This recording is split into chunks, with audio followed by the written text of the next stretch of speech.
You've probably heard about Tourette syndrome, but honestly, it's so often misunderstood. So today, we're going to cut through all that noise.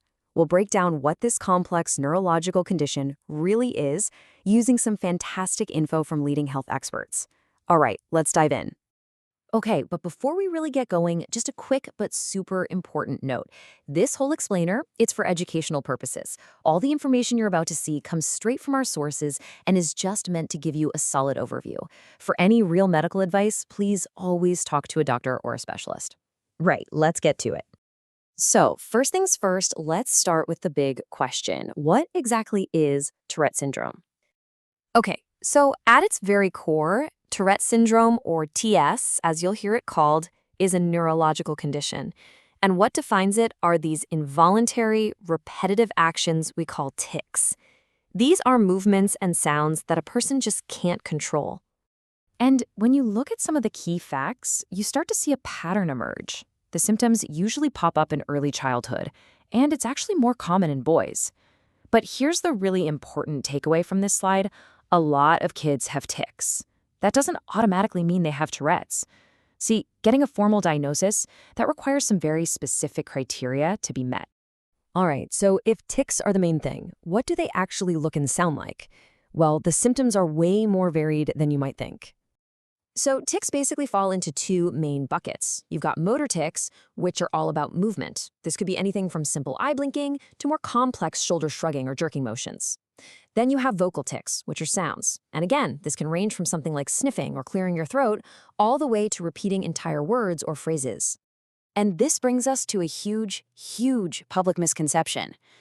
Thanks to movies and TV, a lot of people immediately connect Tourette's with involuntary swearing, a tic called coprolalia.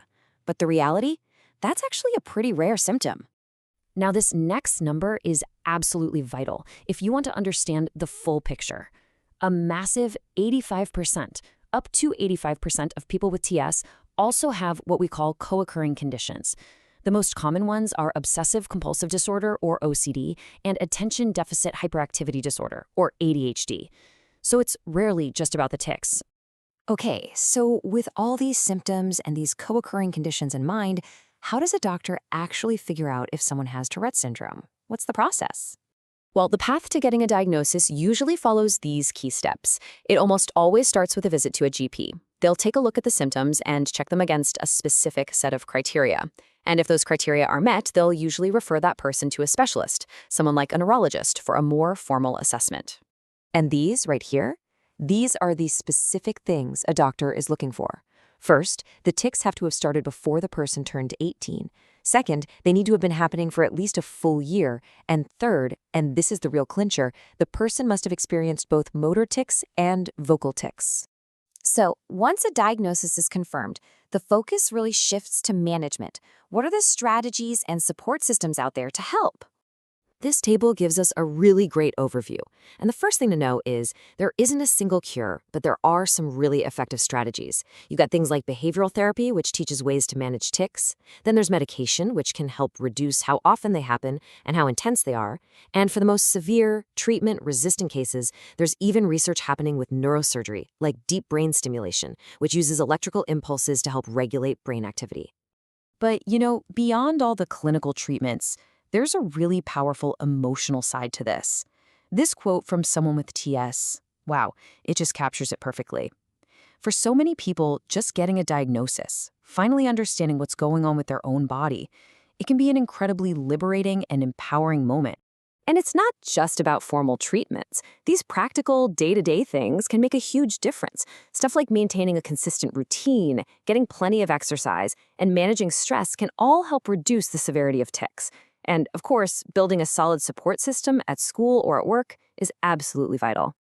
Okay, that brings us to our final questions. Wrapping this all up, what actually causes Tourette syndrome, and where can people go to find support? So, when it comes to the cause, here's the thing. The exact trigger is still unknown. We don't have that one specific answer yet. However, what researchers have found is a very strong genetic link. It often runs in families, which means, you're more likely to have it if one of your parents does.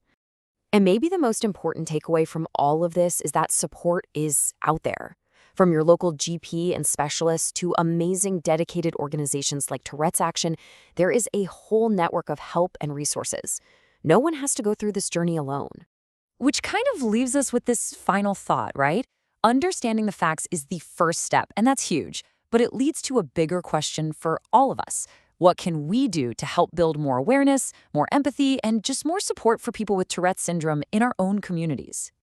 Hey, if you found this explainer helpful, do us a favor and hit that like button. And definitely subscribe for more deep dives into important topics just like this one. Thanks so much for watching.